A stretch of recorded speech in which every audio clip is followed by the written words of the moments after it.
This is Putin's plane, designed to protect him and... You had fog, you had shifting winds, while the IL-96-300PU is Russia's... Option is just not happening. We don't want to think about it. We don't want to talk about it. We're going to go.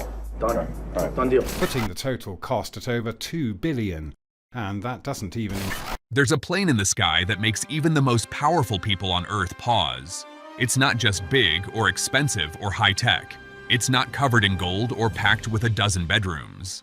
This jet represents something deeper, something that goes beyond luxury. When Donald Trump, a man known for his own golden plane and years inside Air Force One, first saw what Vladimir Putin flies in, even he was stunned. He didn't say much. He didn't need to. His face said everything. Let's talk about why Putin's plane is different. Not one plane, but 4 flying fortresses. The aircraft most often associated with Putin is the Ilyushin Il-96-300PU. It's a large 4-engine wide-body jet that looks like a regular Russian passenger plane at first glance. But that's part of the illusion. The PU stands for Command Point, and it's not just for show. This plane is packed with layers of technology and secrecy that most nations would struggle to replicate. But here's what's even more surprising. There isn't just one. Putin's air fleet includes 4 nearly identical Il-96 aircraft. At any given time, decoys are launched alongside the real one. They take off from different locations. They switch routes. They create confusion.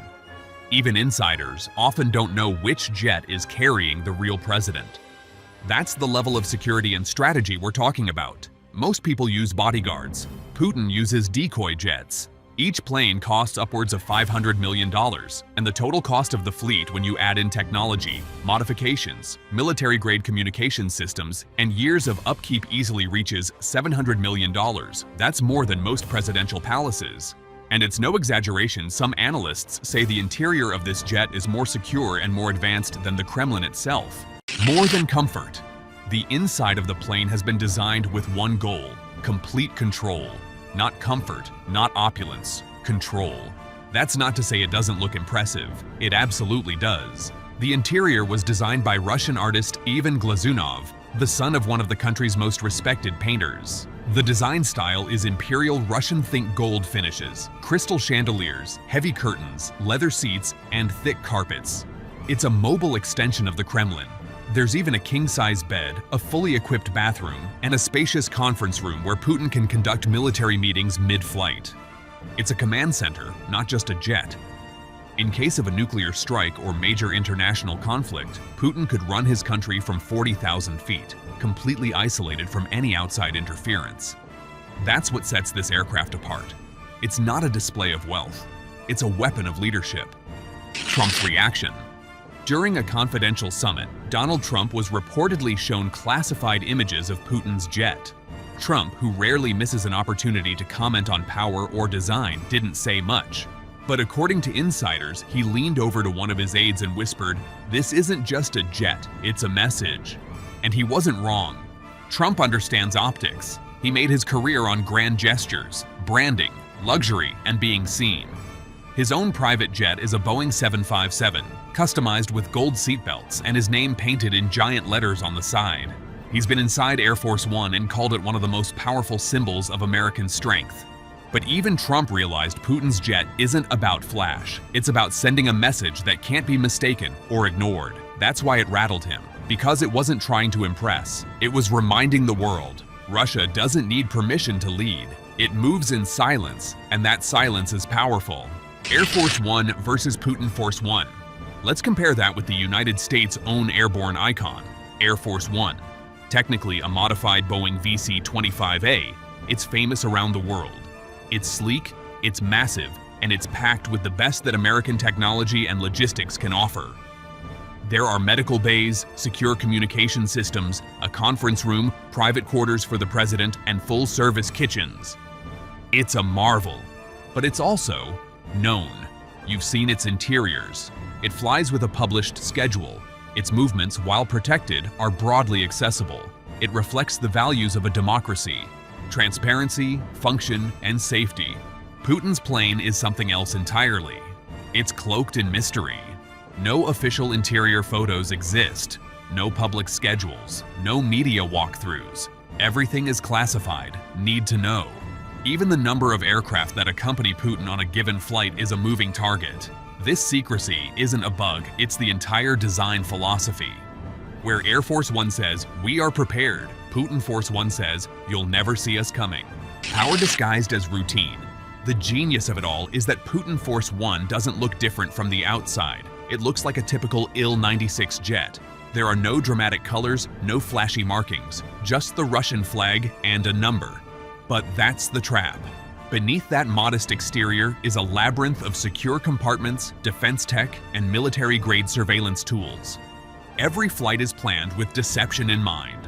The identical decoy jets fly the same routes, take off at the same time, and land together. Even Russian radar operators aren't always told which one is the real aircraft. It's a cloak and dagger ballet in the sky. And don't expect it to stop there. Rumors swirl that newer versions of Putin's jets are being tested with even more advanced capabilities, hypersonic missile defenses, autonomous drone command links, and AI-based jamming systems. If true, these jets aren't just presidential aircraft, they're the control hubs of Russia's next-generation battlefield. A philosophy of power. This aircraft represents more than engineering or security. It reflects how Putin governs. Everything about it speaks to a deeper political philosophy. Putin doesn't want to be admired like a celebrity. He wants to be respected like a chess master. He doesn't build golden palaces to show off. He flies them. While other presidents live in mansions filled with cameras and guests, Putin prefers a fortress that never stays in one place. He doesn't tweet, he doesn't tour, he disappears and reappears when it matters. That's what this plane allows him to do. Stay ahead, stay protected, and stay in charge. And make no mistake, the power is real. Some military experts have said this jet allows Putin to operate with near-complete independence during any crisis. From missile launches to troop movements, from nuclear threats to classified briefings, he can do it all from the sky. And with the world watching, that kind of mobility isn't just useful, it's intimidating. Whispers in the sky. There's one more part of this story that no one can fully explain, and that's exactly how Putin wants it. There are rumors about the plane's hidden systems. Some believe there are secret labs or storage vaults on board. Others claim it has silent weapons or advanced tech never shown to the public. None of this is confirmed. But here's the thing, the speculation is part of the plan. This isn't just a plane, it's a psychological strategy. It keeps enemies guessing. It makes allies cautious, and it reminds every world leader that what's visible is only a fraction of the full picture. Even US intelligence experts admit they don't know everything about the aircraft, and they probably never will, because Putin's real strength lies in confusion, in keeping everyone slightly unsure. Even the smallest detail could be a distraction from something bigger. A modern symbol of nationalism. Putin's aircraft is more than personal protection, it's also a symbol of Russian nationalism. It's been used to represent strength, tradition, and independence. When Putin flies, it's a statement that Russia is sovereign, prepared, and untouchable. And it works. The design, the strategy, the silence, it all fits into a larger narrative of modern Russian power. Unlike leaders who perform in front of crowds, Putin prefers to move behind the curtain. That's why this jet is his perfect tool. It allows him to govern from anywhere, hide when necessary, and appear when it matters most. The sky is not his limit, it's his office. The quiet war in the clouds. Some analysts believe this jet is one of the most powerful symbols of the new Cold War. Not because it's armed, but because it makes a statement about global control. While America uses Air Force One as a symbol of democracy, Russia uses Putin Force One as a symbol of quiet dominance. And that's what makes it so unique. It doesn't just transport a president, it moves a political philosophy. Every takeoff is a reminder that Russia doesn't follow the same playbook, it writes its own. Even now, the plane's full capabilities are still classified. And that secrecy is exactly the point. It ensures that even when the jet lands, the questions remain in the air. If you've made it this far, you've probably realized this was never just about a plane. It was about power, control, and how leaders use the tools around them to send messages the world can't ignore. So don't stop here. Tap that like button if this video opened your eyes to a new side of leadership. Leave a comment. What do you think is really hidden on board that plane? And make sure to subscribe and hit the bell so you don't miss what's coming next.